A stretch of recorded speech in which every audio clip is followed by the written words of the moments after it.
Assalamualaikum warahmatullahi wabarakatuh. Daun salam ikan gabus, yang jawab salam semoga rezekinya bagus.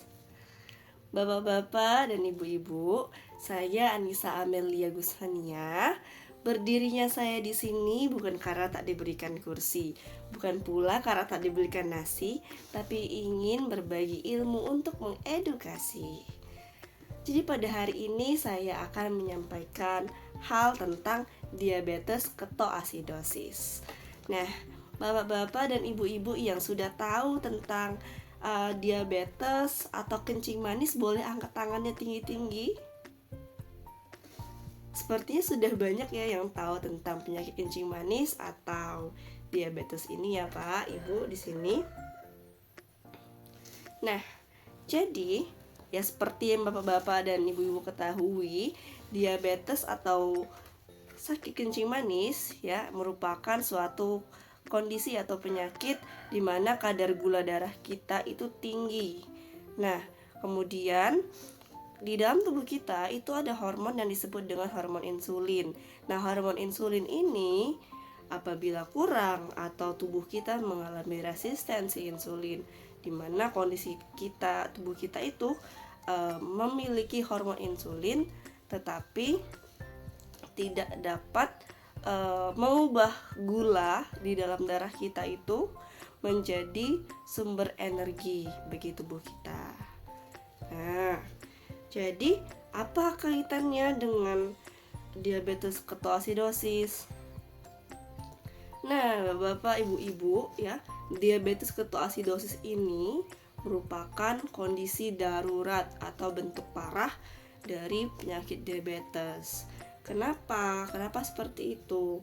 Jadi, apabila kadar gula darah Bapak-bapak dan Ibu-ibu sekalian itu tidak terkontrol, maka ya nanti tubuh kita itu akan mengambil energi ya dari cadangan lemak di tubuh kita. Nah, karena gula tadi itu tidak bisa digunakan sebagai energi di tubuh kita ya, jadinya mengambil lemak. Nah, lemak yang dipecah, yang diambil untuk dijadikan energi itu akan menghasilkan zat sisa yang disebut dengan badan keton. Nah, sifatnya ini asam dan juga kalau kebanyakan di dalam tubuh kita menumpuk itu sifatnya beracun.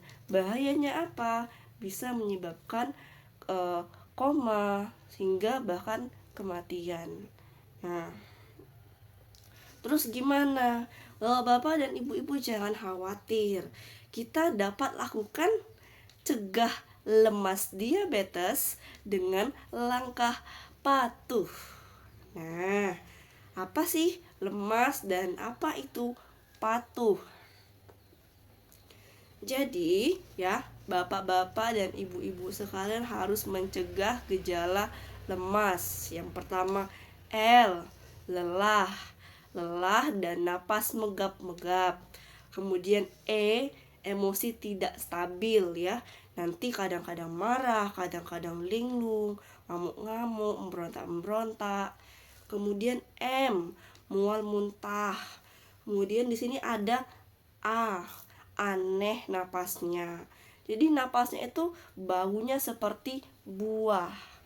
S ya, nanti sering kencing, sering makan, sering minum. Nah, apabila sudah ada tanda-tanda tersebut, bapak-bapak dan ibu-ibu sekalian boleh untuk langsung dibawa ke rumah sakit.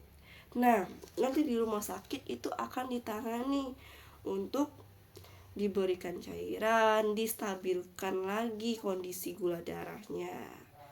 Nah, supaya tidak terjadi hal seperti itu ya, bapak-bapak dan ibu-ibu sekalian perlu melakukan langkah patuh. Nah, apa sih langkah patuh itu?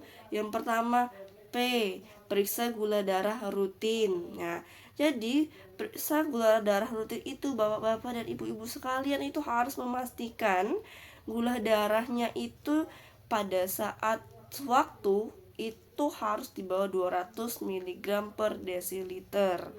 Nah, ya gula darah sewaktu itu diperiksa apabila bapak-bapak atau ibu-ibu dalam waktu 8 jam itu masih ada makan sesuatu atau mengkonsumsi minuman yang ada gulanya. Ya, kalau minum air putih mah itu tidak apa-apa, tapi kalau minum kopi, gula, teh, terus bapak-bapak ibu-ibu pergi ke puskes mau cek gula darah, itu disebut gula darah sewaktu. Normalnya itu di bawah 200 ya, bapak-bapak ibu-ibu. Kemudian ya, aturan memakai obat itu harus dipatuhi. Jadi yang sudah punya penyakit kencing manis atau diabetes ya, itu harus mengkonsumsi obatnya tepat waktu, tepat dosis ya. Harus sesuaikan dengan aturan yang sudah dikasih tahu sama dokternya. Nah, kalau disuruh suntik insulin harus tepat waktu pemakaiannya. Kemudian T, tetap makan dan minum yang bergizi cukup ya. Jadi tidak berlebihan, tidak pula sampai kekurangan. Nah, kemudian U ya. Usahakan untuk istirahat cukup. Istirahatnya itu harus cukup. Dan yang terakhir adalah H. Harap hubungi petugas apabila bapak-bapak dan ibu-ibu itu merasakan tidak enak badan, sudah punya penyakit diabetes dan merasa tidak enak badan atau ada sesuatu yang salah, misalnya ada luka, kakinya tidak sembuh-sembuh, kemudian napasnya megap-megap, ya gejala yang lemas tadi, atau misalnya ada sakit infeksi yang sudah lama kok nggak sembuh-sembuh, boleh langsung hubungi petugas kesehatan ya. Nah, sampai sini dari bapak-bapak dan ibu-ibu, apakah ada yang ingin ditanyakan tentang diabetes ketoasidosis ini? Ada tidak? Tidak ada? Kalau tidak ada, saya ucapkan terima kasih. Wassalamualaikum warahmatullahi wabarakatuh.